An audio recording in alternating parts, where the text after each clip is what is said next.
ውድ ቻናላችን ቤተሰቦች እንኳን ወደ ቻናላችን በደህና መጣችሁ። በትናንትናው ዕለት እንግዲህ የተደረጉ የተለያዩ የእንግሊዝ ፕሪሚየር ሊግ ጨዋታዎች አሉ። በዋነኝነት እንግዲህ ማንቸስተር ሲቲ እና አርሰናል ያደረጉትን ጨዋታ እንግዲህ በዛሬው ቆይታችን የምንመለከት ይሆናል። እስከ መጨረሻው ደቂቃ ድረስ አብራችሁኝ እንድትቆዩና ፕሮግራሙን እንድትከታተሉ በአክብሮት እጋብዛለሁ። እንደዚሁም በትናንትናው ዕለት በተደረጉት ጨዋታዎች ዙሪያ ያላችሁን ሀሳብ እንዳለ ኮሜንት ሴክሽን ላይ በመጻፍ አሳውቁኝ። ሰብስክራይብ፣ ላይክ፣ ሼር እያደረጋችሁም የቻናሉ ቤተሰብ እንድትሆኑ በአክብሮት እጠይቃለሁ። አሁን በቀጥታ ወደ ያስኩላችሁ ጉዳይ የማመራ ይሆናል። በትናንትናው ዕለት እንግዲህ 7 ጨዋታዎች መካሄዳቸው አይዘነጋም። በመጀመሪያ እንግዲህ ኖቲንጋም ፎረስት በቼልሲ 3-0 በሆነ ውጤት መሸነፉ ይታወቃል። በዚህ ጨዋታ ዙሪያም እንግዲህ በትናንትናው ዕለት አንድ ፕሮግራም ሰርቼላችሁ ነበረ። ከዚህ ጨዋታ በኋላ እንግዲህ 6 የተለያዩ የእንግሊዝ ፕሪሚየር ሊግ የ8ኛ ሳምንት ጨዋታዎች መደረግ ችለው ነበረ። በዚህም መሰረት እንግዲህ ብራይተን ኒውካስል ዩናይትድን 2-1 በሆነ ውጤት ማሸነፍ ችሏል። የብራይተንን ሁለቱንም ግቦች ዌልቤክ በ41ኛውና በ84ኛው ደቂቃ ላይ ማስቆጠር ሲችል የኒውካስል ዩናይትድን ብቸኛ ግብ ደግሞ አዲሱ ፈራሚያቸው የሆነው ዋልትሜድ 74ኛው ደቂቃ ላይ ማስቆጠር ችሏል። በዚህ ውጤትም መሰረት ብራይተኖች ከ8 ጨዋታ 12 ነጥብ በመሰብሰብ 9ኛ ደረጃ ላይ ሲቀመጡ፣ ኒውካስል ዩናይትዶች በበኩላቸው በ8 ጨዋታዎች 9 ነጥብ በመሰብሰብ 12ኛ ደረጃ ላይ መቀመጥ ችለዋል። በሌላ በተደረገ ጨዋታ ደግሞ በርንሌ ሊድስ ዩናይትድን 2-0 በማሸነፍ ከወራጅ ቀጠና መውጣት ችሏል። በርንሌዎች እንግዲህ በሰበሰባቸው 7 ነጥቦች 17ኛ ደረጃ ላይ ሲቀመጡ፣ ሊድስ ዩናይትዶች በበኩላቸው ደግሞ በ8 ነጥቦች 15ኛ ደረጃ ላይ መቀመጥ ችሏል። ክሪስታል ፓላስ ከበርንማውዝ በተገናኙበት ጨዋታ ደግሞ 3-3 መጠናቀቅ ችሏል። ይህንን ጨዋታ እንግዲህ ክሪስታል ፓላሶች በክሮፒ 7ኛውና 38ኛው ደቂቃ ላይ ባስቆጠራቸው ግቦች 2-0 መምራት ችለው ነበረ። ከዛ በኋላ ግን ማቴታ በ64ኛውና በ69ኛው ባስቆጠራቸው ጎሎች አቻ መሆን ቻሉ። ከዛ በኋላም በርንማውዞች በ89ኛው ደቂቃ ክሪስቲያኒያ ባስቆጠራት ግብ እንግዲህ 3-2 በሆነ ውጤት መምራት ችለው ነበር። ነገር ግን 97ኛው ደቂቃ ላይ ማቴታ ሃትሪክ የሚሰራበትን ጎል ከፔናልቲ በማስቆጠር እንግዲህ 3 አቻ በሆነ ውጤት ማጠናቀቅ ችሏል። በጣም አስገራሚ የሚባል ጨዋታ ነበረ። በጣም ትልቅ ፉክክር የታየበት ሳቢ የሚባል ጨዋታ ነበረ። በዚህ ውጤትም ተከትሎ እንግዲህ ክሪስታል ፓላሶች በሰበሰባቸው 13 ነጥቦች 8ኛ ደረጃ ላይ ሲቀመጡ፣ በርንማውዞች በበኩላቸው ደግሞ በ15 ነጥቦች 4ኛ ደረጃ ላይ መቀመጥ ችሏል። ከ3ኛ ደረጃ ላይ ካለው ከሊቨርፑል በነጥብ እኩል ሆኖ በጎል ብልጫ ተበልጠው እንግዲህ 4ኛ ደረጃ ላይ መቀመጥ ችሏል። ሌላኛው የተደረገው ጨዋታን ስንመለከት ደግሞ በሰንደርላንድ እና በወልቭስ መካከል የተደረገውን ጨዋታ ሰንደርላንዶች 2-0 በሆነ ውጤት ማሸነፍ ችሏል። እናም አዲስ አዳጊ ቡድን የሆነው ሰንደርላንድ እንግዲህ እስካሁን ድረስ ባደረጋቸው 8 ጨዋታዎች በሰበሰባቸው 14 ነጥቦች 7ኛ ደረጃ ላይ መቀመጥ የቻለ ክለብ ሆነ። ወልቭሶች ግን እስካሁን ድረስ እንግዲህ የመጀመሪያ ድላቸውን ማስመዝገብ አልቻሉም። ከ8 ጨዋታዎች 6ቱን ሲሸነፉ 2ቱን ብቻ አቻ በመውጣታቸው እንግዲህ በሰበሰባቸው 2 ነጥቦች 20ኛ ደረጃ ላይ ሊቀመጡ ችሏል። በጣም አስከፊ የሚባል ጅማሮን ነው መጀመር የቻሉት ወልቭሶች። ምናልባትም እንግዲህ በዚህ ሲዝን ከፕሪሚየር ሊጉ ሊወርዱ የሚችሉበት እድል እንግዲህ እየሰፋ ነው የሚገኘው። ምክንያቱም እንግዲህ 17ኛ ደረጃ ላይ ካለው ከበርንሌ እንግዲህ ገና ካሁኑ የ5 ነጥብ ልዩነት እንግዲህ ማስመዝገብ ችሏል እና ምናልባትም በዚህ ሲዝን ሲወርዱ ልንመለከት የምንችልበት እድል በጣም እየሰፋ ሆኖ እየመጣ ይገኛል። ሌላኛው የተደረገው ጨዋታ እና በዋነኝነት የምንመለከተው እንግዲህ ማንቸስተር ሲቲ ከኤቨርተን እንደዚሁም ፉልሃም ከአርሰናል ጋር ያደረጉት ጨዋታ ነው። ማንቸስተር ሲቲ ከኤቨርተን ጋር ባደረጉት ጨዋታ እንግዲህ ሃላንድ ባስቆጠራቸው 2 ግቦች እንግዲህ 2-0 በሆነው ውጤት ማሸነፍ ችሏል። ሃላንድ እንግዲህ በዚህ ጨዋታ ላይ 58ኛው ደቂቃና 63ኛው ደቂቃ ላይ ባስቆጠራቸው ግቦች ነው እንግዲህ አሸናፊ ሆኖ መውጣት የቻሉት። ይህንን ጨዋታ ስንመለከት እንግዲህ ማንቸስተር ሲቲ ሙሉ ለሙሉ ማለት በምንችለው መልኩ እንግዲህ ጨዋታውን መብለጥ ችለው ነበር። 71% ፖዚሽን ነበር ማስመዝገብ የቻሉት። እንደዚሁም ደግሞ 2.38 ኤክስፔክትድ ጎልን ማስመዝገብ ችሏል። የኤቨርተንን ስንመለከተው 0.81 ነው። እንደዚሁም ደግሞ በአጠቃላይ 19 ሙከራዎችን ማድረግ ችሏል ማንቸስተር ሲቲዎች። ከነዚህ 19 ሙከራዎች ደግሞ 17ቱ ኦን ታርጌት ነው የነበረው። ነገር ግን ኤቨርተኖች እንግዲህ ይህንን ጨዋታ ሊቀይሩ የሚችሉበት እድልን አግኝተው ነበረ። በተለይ ደግሞ ቤቶ እንግዲህ ያገኘውን እድል መጠቀም ባለመቻሉ ምክንያት እንግዲህ እዚህ ጨዋታ ላይ ምንም አይነት ነጥብ ይዘው እንዳይወጡ ሆኗል። በተለይ እንግዲህ የኢትዮጵያን ጨዋታ ከተመለከታችሁ ተመሳሳይ አይነት ኳስ መሳት ችሎ ነበረ። ከ2 ሜትር ርቀት ላይ ነው እንግዲህ ይህንን ኳስ የሳተው እና በጣም አስገራሚ የሚባል ምናልባትም እንግዲህ በዚህ ሲዝን ካየናቸው ምናልባትም በዚህ ሲዝን ከዚህ በኋላ ከምናያቸው በጣም መሳት ከሌለባቸው ኳሶች መካከል እንግዲህ አንዷን ኳስ ነው በትናንትናው ዕለት የሳተው። በዚህ ምክንያትም እንግዲህ ኤቨርተኖች ተሸንፈው ሊወጡ ችሏል። ይህንንም እድል እንግዲህ አግኝቶ የነበረው ፈርስት ሃፍ ላይ ነው። ምናልባትም እንግዲህ ያችን እድል ተጠቅሞ ቢሆን ኖረው ማንቸስተር ሲቲዎችን 1-0 የሚመሩበት እድል ሊፈጠር ይችል ነበረ። ከዛ በኋላ እንግዲህ ኤቨርተኖች በሙሉ መከላከል እንግዲህ ነጥብ ይዘው ሊወጡ የሚችሉበት ቻንስ ሊያገኙ ይችሉ ነበር። ነገር ግን ያንን ባለመጠቀሙ ምክንያት እንደዚሁም ደግሞ ማንቸስተር ሲቲ ሰከንድ ሃፍ ላይ ከፈርስት ሃፉ በጣም የተሻለ ቡድን ሆኖ በመቅረቡ ምክንያት እንግዲህ ይህንን ጨዋታ ሊያሸንፍ ችሏል። ኤቨርተኖች እንግዲህ በዚህ ጨዋታ ላይ ፈርስት ሃፍ ላይ በተለይ የተሻለ ነገርን ለማድረግ ሲጥሩ ተመልክተናል። ትንሽ ሙከራ ማድረግ የሚቻሉት ፈርስት ሃፍ ላይ ነበረ ከሰከንድ ሃፉ ይልቅ ማለት ነው። ፈርስት ሃፍ ላይ እንግዲህ በአጠቃላይ 3 ሙከራዎችን ማድረግ ችሎ ነበረ። ሰከንድ ሃፍ ላይ ግን 2 ሙከራዎችን ብቻ ነው ማድረግ የቻሉት። እንደዚሁም ደግሞ ቢግ ቻንስ ራሱ ስንመለከት አንድ ቢግ ቻንስ ክሬት አድርገው ነበረ። ያንን ቢግ ቻንስ እንግዲህ ሚስ አድርጓል። ሰከንድ ሃፍ ላይ ግን ምንም አይነት ቢግ ቻንስ ራሱ ክሬት ማድረግ አልቻሉም ኤቨርተኖች። ስለዚህ ማንቸስተር ሲቲዎች ከፈርስት ሃፍ ይልቅ ሰከንድ ሃፍ ላይ የተሻለ ቡድን ሆኖ መቅረብ ችሏል። ኤቨርተኖች በበኩላቸው ደግሞ ፈርስት ሃፍ ላይ የተሻሉ ሆኖ መንቀሳቀስ ችለው ነበረ። ነገር ግን ሰከንድ ሃፍ ላይ እንግዲህ የባሰባቸው ሆነው ቀርበዋል። ወደፊት ሲሄዱም አልተመለከትንም። ለማጥቃት ራሱ ሲፈልጉ የተመለከትንበት ጨዋታ አይደለም። ምናልባት እንግዲህ ይህንን ጨዋታ ለማጥቃት ቢገቡ ኖሮ ከዚህ የተሻለ ውጤት ሊያስመዘገቡ የሚችሉበት እድል ነው የነበረው። ምክንያቱም ማንቸስተር ሲቲ እንደ ድሮ አይደለም። ኳሶችን ሊይዝ ይችላል፣ ነገር ግን እንደ ድሮዎቹ በጣም በጥሩ ሁኔታ ኳስ የሚይዝ አይደለም። ልትቀመው የምችልበት እድል አለ።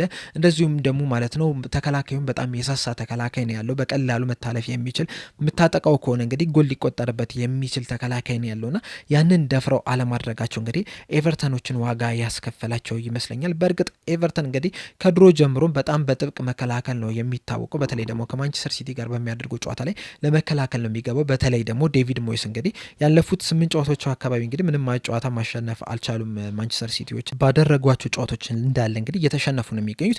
ይበልጥ ደግሞ የሚያበሳጨው ምንድነው እያንዳንዱ ጨዋታ እንግዲህ ዘርዝረን ብንመለከት ተመሳሳይ አይነት አጨዋወትን ነው ለመጫወት እየሞከሩ የሚገኙት በኤቨርተን የሚሆን ከዚህ በፊት ደግሞ በዌስትሃም ዩናይትድን በነበራቸው ቆይታ እንግዲህ ተመሳሳይ አይነት አጨዋወት ለመከላከል ነው የሚገቡት። ከዛ ምናልባት እንግዲህ በካውንተር አታክ ለማጥቃት ይሞክራሉ። ነገር ግን ደግሞ እንደ ትናንትናው አይነት ቻንሶች የሚሳቱ ከሆነ እንግዲህ ማንቸስተር ሲቲን ማሸነፍ ከባድ ነው የሚሆነው። እዚህ ላይ ግን አንድ ማንሳት ያለብን ነገር ቢኖር ምንድነው የሃላንድ ብቃት ነው። ዘንድሮ እንግዲህ በጣም አስገራሚ የሚባል ብቃትን እያሳየ ነው የሚገኘው። በሀገሩ የሚሆን በክለቡም እንግዲህ በጣም ብዙ ጎሎችን እያስቆጠረ ነው የሚገኘው። ባለፈው እንግዲህ ለሀገሩ ባደረገው ጨዋታ ሃትሪክ መስራቱ አይዘነጋም። በዚህ ጨዋታ ላይም እንግዲህ ሃትሪክ ለመስራት አንድ ጎል ብቻ ነበረ የቀረው፣ 2 ጎሎችን ማስቆጠር ችሏል። በዚህ ጨዋታ ላይ እንግዲህ 58ኛው ደቂቃ ላይ የመጀመሪያውን ጎል እስከሚያስቆጠር ድረስ እንግዲህ ምንም አይነት ጎል የሚያስቆጥር አይመስልም ነው የነበረው። በጣም ዝም ብሎ ነበረ ያመሸው። ብዙ እንቅስቃሴን ሲያደርግ አልተመለከት ነው። በተለይ ፈርስት ሃፍ ላይ እንግዲህ ብዙ እድሎች እየተፈጠሩለት አይደለም የነበረው። ነገር ግን ያችን ጎል ልክ እንዳስቆጠረ 58ኛው ደቂቃ ላይ ወዲያው ነው እንግዲህ 63ኛው ደቂቃ ላይ ሌላ ጎል መጨመር የቻለው። ከዛ በኋላም እንግዲህ የተሻለ እንቅስቃሴን እያደረገ ነበረ ሲገኝ የነበረው። በዚህ ሲዝን እንግዲህ እስካሁን ድረስ ባደረጋቸው 11 ጨዋታዎች በተለይ ደግሞ ለማንቸስተር ሲቲ ባደረጋቸው ጨዋታዎች እንግዲህ 8 ግቦችን ማስቆጠር ችሏል። ይህም እንግዲህ በጣም ድንቅ የሚባል ጅማሩን ነው እየጀመረ የሚገኘው። ይህንን እንግዲህ ከዚህ በፊት 2 ጊዜ ማድረግ ችሎ ነበር። በአጠቃላይ ደግሞ በእግር ኳስ ህይወቱ እንግዲህ ለሶስተኛ ጊዜ በ11 ጨዋታዎች የመጀመሪያዎቹን 11 ጨዋታዎች ላይ 8 ግቦችን ማስቆጠር ችሏል። ይህንን የሚያደረገበትን አመት ስንመለከተው እንግዲህ የ2022-23 የውድድር ዘመን፣ 2024-25 የውድድር ዘመን እንደዚሁም ደግሞ በዚህ ሲዝን 2025-26 የውድድር ዘመን እንግዲህ በመጀመሪያዎቹ 11 ጨዋታዎች 8 ግቦችን ማስቆጠር ችሏል። ከዚህ በኋላም እንግዲህ እስካልተጎዳ ድረስ በዚሁ ብቃቱ ይቀጥላል ተብሎ ነው የሚጠበቀው። ባለፈው ሲዝን በእርግጥ የመጀመሪያዎቹን 11 ጨዋታዎች ላይ 8 ግቦችን ቢያስቆጠርም ከዛ በኋላ ግን ያን ያህል ምርጥ የሚባል እንቅስቃሴን ሲያደርግ አልተመለከትነውም።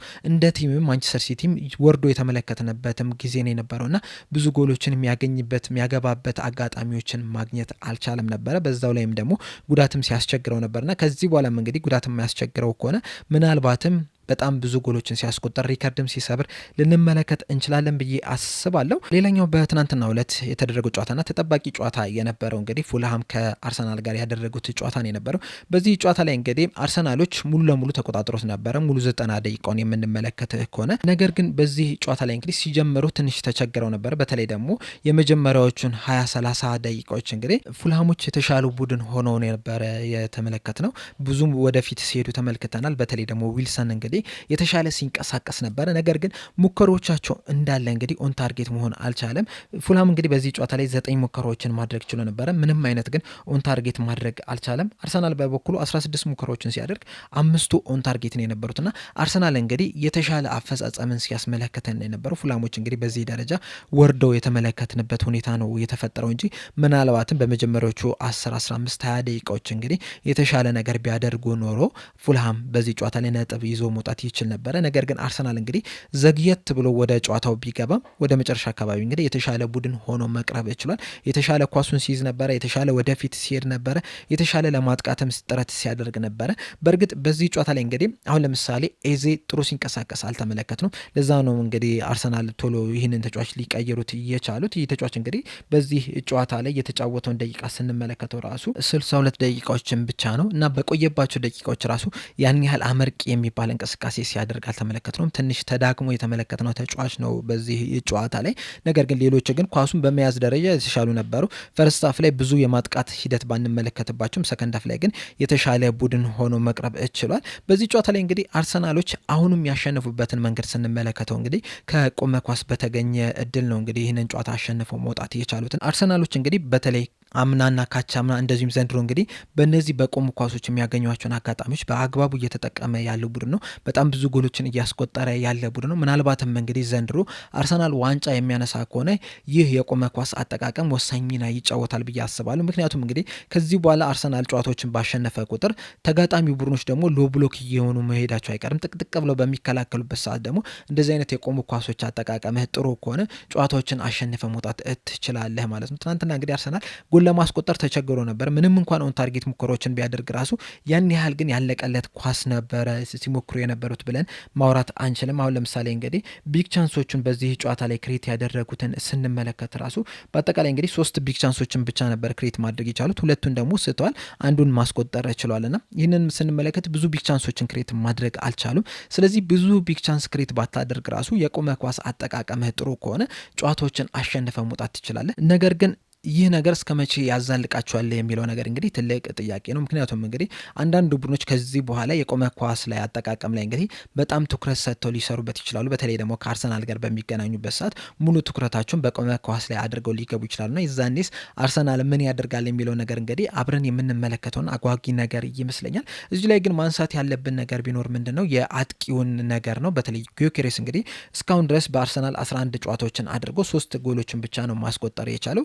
እነዚህንም 3 ጎሎች ስንመለከት እንግዲህ ሊድስ ላይ 2 ጎል አስቆጠረ፣ እንደዚሁም ፎረስት ላይ 1 ጎል አስቆጠረ። ይህ ማለት እንግዲህ ያለፉትን 7 ጨዋታዎች ምንም አይነት ጎል ምንም አይነት አሲስት ማድረግ ያልቻለ ተጫዋች ነው። በኢንተርናሽናል ብሬክ ወቅት እንግዲህ ለስዊድን ብሔራዊ ቡድን 1 አሲስት ማስመዝገብ ችሏል። ነገር ግን ለአርሰናል ብሔራዊ ቡድን እንግዲህ ያለፉትን 7 ጨዋታዎች ምንም ጎል ምንም አሲስት ማስመዝገብ አልቻለምና ምንድነው ችግሩ የሚለውን ነገር እንግዲህ በደንብ መመልከት ያለብን ነገር ይመስለኛል። ከዚህ በኋላ እንግዲህ ተደጋጋሚ ጨዋታዎች አሉ። ለምሳሌ በቀጣይ ኢንተርናሽናል ብሬክ ከመምጣቱ በፊት 7 ጨዋታዎች አሉና በእነዚህ 7 ጨዋታዎች ላይ የሚያሳየውን እንቅስቃሴ አይተን በዛ ወቅት እንግዲህ በደንብ የምናነሳበት ይሆናል። እስካሁን ድረስ ካየነው ግን የመጀመሪያ ተቹ ላይ ትንሽ ችግር ያለበት ተጫዋች ነው። ሄቪ ተች ነው እና አንዳንድ ጊዜ ልክ ከነካው በኋላ ይረዝምበታል። ከዛ ያንን ለማስተካከል በሚጥርበት ሰዓት ደግሞ ባላንሱን ያጧል ወይም ደግሞ የሚመታበትን እድል ያጧል እና በዛ ምክንያትም ብዙ ሙከራዎችን እያደረገ አይደለም የሚገኘው ወይም ደግሞ ጥሩ የሚባሉ ለጎል የቀረቡ ሙከራዎችን እያደረገ አይደለም የሚገኘው። እንደዚሁም ደግሞ ፕሪሚየር ሊጉም ትንሽ የከበደ ይመስላል። ምንም እንኳን አጀማመሩ ጥሩ ቢሆንም ኖሮ 3 ጎሎችን ማስቆጥሮ ቢጀምርም እንኳን ከዛ በኋላ ግን ከተከላካዮች ጋር የአንድ ለአንድ ግንኙነትን ብዙ እያሸነፈ አይደለም የሚገኘው። የፊዚካሊ ጠንካራ የሆኑ ተከላካዮች ትንሽ እያስቸገሩት ነው የሚገኙት። በእርግጥ አርሰናልም እንደ ቡድንም ለሱ የሚመች አይነት አጮትን እየተጫወተ ነው ወይ የሚለው ነገር ትልቅ ጥያቄ ነው። አሁንም ድረስ እንግዲህ ይህ የአርሰናል ቡድን ለካይ ሃቨርስ የሚመች አጮትን ነው እየተጫወተ የሚገኘውና ለጊዮኬሬስ የሚመች አጮትን እስካልተጫወተ ድረስ ደግሞ አጥቂውን መውቀስ ትንሽ አስቸጋሪ ነው የሚሆነው። ምክንያቱም የሱን ጠንካራ ጎን ሁላችንም የምናውቀዋለን። በስፖርቲንግ ቆይታውም እንግዲህ በተደጋጋሚም ስንመለከተው የነበረ ነገር ነው። በጣም ብዙ ጎሎችም ሲያስቆጥር የነበረ ነገር ነው። በዛ ጠንካራ ጎኑ ላይ እንግዲህ እየተጠቀሙበት ያለ አይመስለኝምና ወደዛ መምጣት መቻል አለባቸው። ምክንያቱም ዘንድሮ አርሰናል ዋንጫ ማንሳት የሚፈልጉ ከሆነ የዚህ ተጫዋች ጎል ማስቆጠር እንግዲህ ወሳኙን ሚና ይጫወታል። ምክንያቱም ሁልጊዜም እንግዲህ በቁመ ኳስ ላይ ዲፔንድ አድርገው መጫወት የለባቸውም። ከክፍትም ጨዋታ እንግዲህ ጎሎችን ማስቆጠር መጀመር መቻል አለባቸው። ያንን ለማድረግ ደግሞ የዚህ ተጫዋች ብቃት ወሳኝነት አለው። ጎል ማስቆጠር ወሳኝነት አለውና ወደዛ ነገር ውስጥ መግባት አለባቸው ብዬ አስባለሁ። ነገር ግን ጨዋታውን ማሸነፍ ችሏል። በጣም ወሳኝ እድል ነው የነበረው። ከተከታዩ ከሊቨርፑል ጋር ያላቸውን የነጥብ ልዩነት ወደ 4 ማሳደግ ችሏል። በእርግጥ በዚህ ሰዓት እንግዲህ ሊቨርፑል ከማንቸስተር ዩናይትድ ጋር ከሚያደርገው ጨዋታ በፊት እንግዲህ የሁለተኛ ደረጃ ላይ የተቀመጠው ማንቸስተር ሲቲ ነው። ከማንቸስተር ሲቲ ደግሞ የ3 ነጥብ ርቀት ላይ መቀመጥ ችሏልና በጥሩ ሁኔታ ሊጉን እየመሩ ነው የሚገኙት። ምናልባትም የዘንድሮን የፕሪሚየር ሊግ አሸናፊ ሊሆን የሚችል የሚያሸንፍበት እድልም እጃቸው ላይ ነው የሚገኘው። ነገር ግን ደግሞ ከዚህ በኋላም በጣም ብዙ መሻሻል ያለባቸው ነገሮች አሉ። መከላከል ላይ በጣም ጠንካራ ናቸው። ነገር ግን ማጥቃት ላይ አሁንም ፍሉዲቲ የሚጎለው ነገር አለ። በእርግጥ የተለያዩ ተጫዋቾች ጎሎችን እያስቆጠሩ ነው የሚገኙት። ነገር ግን የተቆጠሩበት መንገድ አብዛኞቹ ከቆመ ኳስ ነውና ከክፍት ኳስም ማስቆጠር መጀመር መቻል አለባቸው ብዬ አስባለሁ። ነገር ግን ዋናው ነገር ማሸነፍ ችሎ ያም ወሳኝ ድል ነበር። እናንተስ በዚህ ጨዋታ ላይ ምንድነው ያላችሁ ሀሳብ የሚለውን እንዳለ ኮሜንት ሴክሽን ላይ በመጻፍ አሳውቁኝ። ለአሁን እኔ እዚህ ላይ አበቃው። በቀጣይ በሌላ እስከምንገናኝ ድረስ ሰብስክራይብ፣ ላይክ፣ ሼር ማድረግ እንዳትረሱ። ቸር ያቆየን።